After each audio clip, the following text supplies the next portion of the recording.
Good morning dear students. अभी तक हम डिस्कस कर रहे थे क्वेश्चन नंबर फर्स्ट का। अब हम डिस्कस कर रहे हैं question number second. Question number second is that in adjoint figure identify. आपको एक फिगर दे रखा है, एक डायग्राम दे रखा है, इसमें आपको बताना है ये चीजें।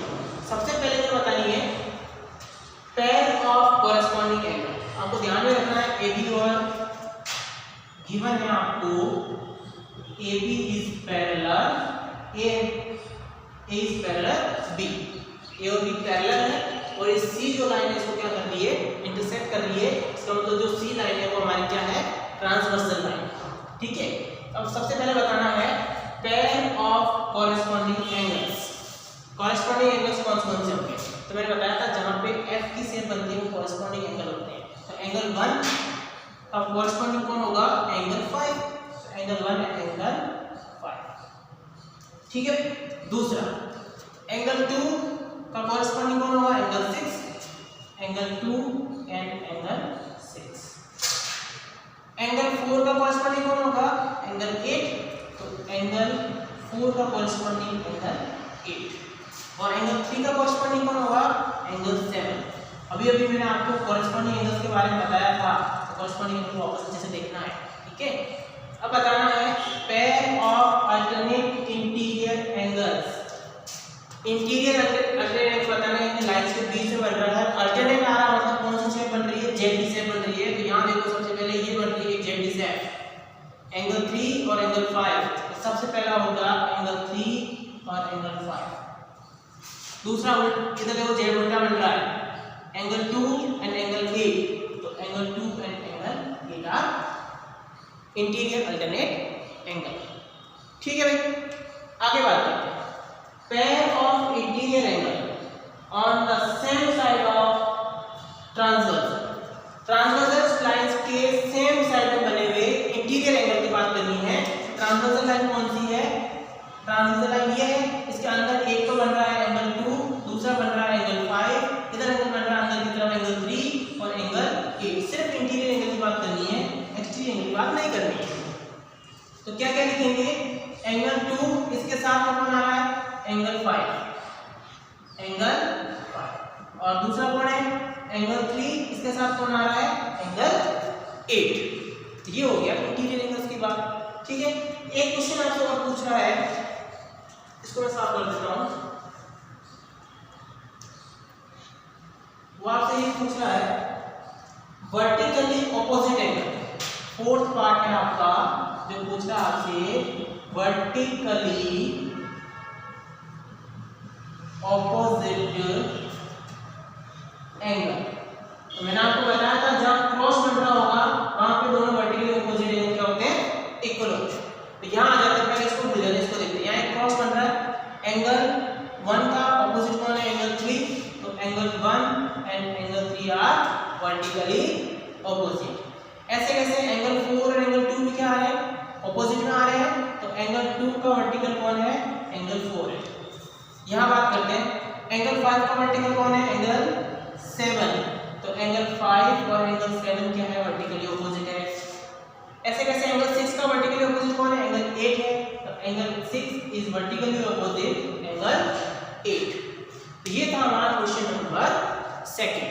ठीक है, right it. Yes students, now we discuss about question number 3. In the adjoint figure, ये जो डायग्राम दे रखा है P and Q are parallel। सबसे पहली जो चीज आपको गिवन है वो है आपके पास P is parallel to Q। P और Q क्या है, पैरेलल। Find unknown angles। जो एंगल्स आपको नहीं पता वो फाइंड करना है, यानी कि आपको A B C D E F ये अननोन है, दिए भी नहीं है, ये आपको क्या करना है, फाइंड करना है। समझ में आ गया। जब भी आपको दो लाइंस पैरेलल दिख जाए और एक ट्रांसफर लाइन को काट रही है तो आपके दिमाग में आना चाहिए कॉरेस्पॉन्डिंग एंगल्स, दूसरा अल्टरनेट एंगल्स, तीसरा वर्टिकली ऑपोजिट एंगल्स, चौथा सेम साइड पे बने हुए एंगल्स। तो सम कितना होता है, 180 डिग्री। ठीक है, 4 बातें याद होनी चाहिए। तो सबसे पहले तो आपको एक जगह पे गिवन क्या है, ये एंगल दे रखा है कितना, 125 डिग्री। ठीक है भाई। तो देखो हमने एक चीज पढ़ी थी, लीनियर पैड्स पढ़ी थी क्या? अगर एक सीधी लाइन है और उसके ऊपर एक दूसरी लाइन इस तरह से काट रही है तो वहां पे जो दोनों एंगल बनते हैं उनका सम कितना होता है? 180 डिग्री होता है। तो ये एंगल है E और ये एंगल है 125 डिग्री। देख लो ये सीधी लाइन है जो एक लाइन से काट रही है, तो ये एंगल और ये दोनों कहाँ बन रहे हैं? स्ट्रेट लाइन पे बन रहे हैं। और तो ये क्या होगा भाई? E plus 125 is equal to 180 degree. कैसे? क्योंकि क्या होते हैं? Linear pad. लीनियर पैड क्या होते हैं? एक स्ट्रेट लाइन पे बने हुए एंगल्स का सम कितना होता है? 180 डिग्री होता है। तो यहाँ पे E कितना आ जाएगा? 180 माइनस 25, तो E इक्वल टू हो जाएगा आपके पास 55 डिग्री। 55 डिग्री। ठीक है भाई। अब देखो E के ऑपोजिट में है F। E और F दोनों ऑपोजिट है, वर्टिकली ऑपोजिट। इसका मतलब हम लिख सकते हैं E is equal to F। क्या लिखेंगे? Vertically opposite angle. इसका मतलब F भी कितना है हमारे पास? 55 डिग्री। ठीक है भाई। अब बात करते हैं अल्टरनेट एंगल्स की। तो यहां से देखो, अगर हम यहां से बात करें तो ये फिर बात आती है इधर और फिर चले अगर अपन इधर, तो ये जेड किसी से बन रही है, इसको सीधा कर देते हो तो ये जेड किसी से बन रही है, तो कौन सा एंगल बन रहा है? Alternate angle. यानी कि F इज इक्वल टू क्या होगा? A। यहाँ लिखेंगे हम F is equal to A। क्या लिखेंगे यहाँ पे? Interior alternate angle. Interior alternate angle. जब F और A दोनों इक्वल है तो A भी कितना हो गया? 55 degree.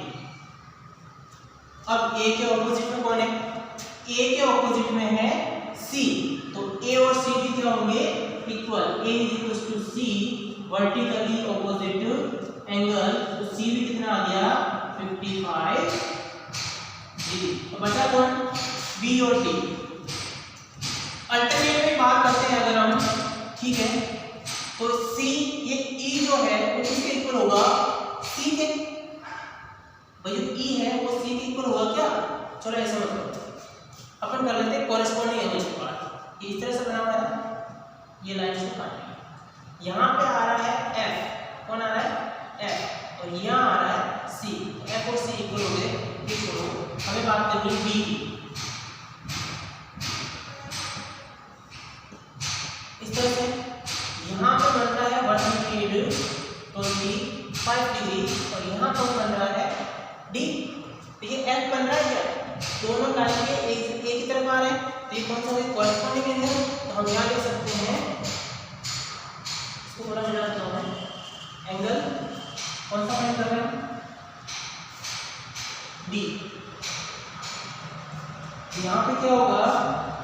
D is equal to 125 degree, क्योंकि ये दोनों क्या आ रहे हैं? पैरेलल है और एक ही तरफ आ रहे हैं लाइन के। तो क्या हो गया? Corresponding angle. कॉरेस्पॉन्डिंग दोनों क्या है? Corresponding angle.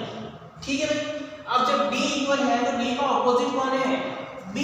तो D is equal to D vertically opposite angle और B भी कितना आ जाएगा? 125 degree.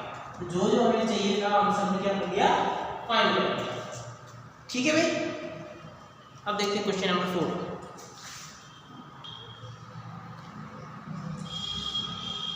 Yes students, question number 4 आपके लिए होमवर्क में है। Question number 4 same to same question number 3 जैसा ही है, तो मैंने बता दिया है। क्वेश्चन नंबर 4 आप होमवर्क में रहेंगे। क्वेश्चन नंबर 5 देखते हैं। In the given figure the arms of two angles are parallel. दो एंगल बने हुए हैं A B C और दूसरा है D E F। इन दोनों की जो आर्म्स हैं, जो साइड्स हैं, लाइंस हैं, भुजाएं हैं, वो क्या है? पैरेलल। तो सबसे पहले आपको गिवन क्या है? आपको गिवन है यहाँ पे AB इज पैरेलल, ये AB है जो पैरेलल है DE के, और दूसरा है BC is parallel EF, BC is also parallel EF। ये क्वेश्चन आपको गिवन है। अब क्या कह रहा है, फाइंड DGC एंगल फाइंड करना, EF एंगल फाइंड करना। उसके अलावा एक चीज और दे दी है, ABC इज 70 डिग्री, ये भी आपको गिवन है। ये एंगल 70 डिग्री है। दूसरा पूछ रहा है DGC, इसको दे रहा है यहाँ पे D, ये G, DGC, एक तो ये एंगल फाइंड करना है। दूसरा पूछ रहा है DEF, ये दोनों एंगल्स हमें क्या करने हैं, फाइंड करना है। पहले DGC की बात करते हैं। तो DGC कहाँ आना है, इन दोनों लाइंस पे आना है। तो एक लाइन तो है AB, ऐसा अलग अलग बना लेते हैं, AB। दूसरी लाइन है आपके पास DE, ठीक है। AB पैरेलल है DE के, AB क्या है, AB पैरेलल है DE के, ये हमें क्वेश्चन में गिवन है। और एक लाइन जो BC है वो इनको दोनों को क्या करने काट रही है क्या, यहाँ B से निकल रही है, देखो ये BC जो लाइन है इसको क्या कर रही है, इंटरसेक्ट कर रही है, ठीक है। इसको अपना आगे प्रेस कर सकते हैं। तो ये एंगल और ये एंगल दोनों कॉरेस्पॉन्डिंग एंगल बन रहे हैं क्या, तो ये तो दे रखा आपको 70 डिग्री हो, ये आपको फाइंड करना है। हम क्या कर सकते हैं, angle ABC is equal to angle DGC, क्या लिखेंगे, कॉरेस्पॉन्डिंग एंगल,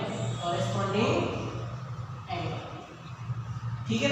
तो DGC भी कितना आ जाएगा, ABC कितना है, ABC 70 डिग्री है, ये भी कितना होगा 70। ओके भाई, दूसरे पार्ट की बात, सेकंड पार्ट क्या कह रहा है आपसे, उसकी बात। DEF कहाँ आ रहा है, DEF ये वाला, मैंने दोनों लाइंस के बीच में। तो एक लाइन जो हमारे पास है वो किस तरह से है, BC, दूसरी लाइन जो हमारे पास इस तरह से है EF, और यहाँ पे एक लाइन क्या कर रही है, इस तरह से इंटरसेक्ट, ठीक है। तो ये जो एंगल है और ये एंगल दोनों क्या होंगे, इक्वल होंगे, कॉरेस्पॉन्डिंग। यहाँ आ रहा है D, अपन लिखेंगे इसको DEF is equal to angle में G आ रहा है DGC, क्या लिखेंगे, कॉरेस्पॉन्डिंग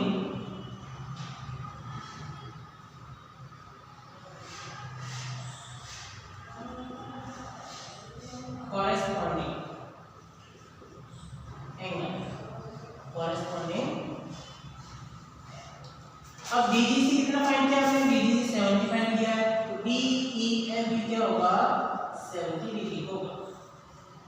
तो कॉरेस्पॉन्डिंग एंगल्स वाली प्रॉपर्टी आपको ध्यान में रखनी है और उसको अप्लाई करना है, ठीक है भाई। आगे समझ में। अब क्वेश्चन नंबर 4 और क्वेश्चन नंबर 6 आप करेंगे होमवर्क में।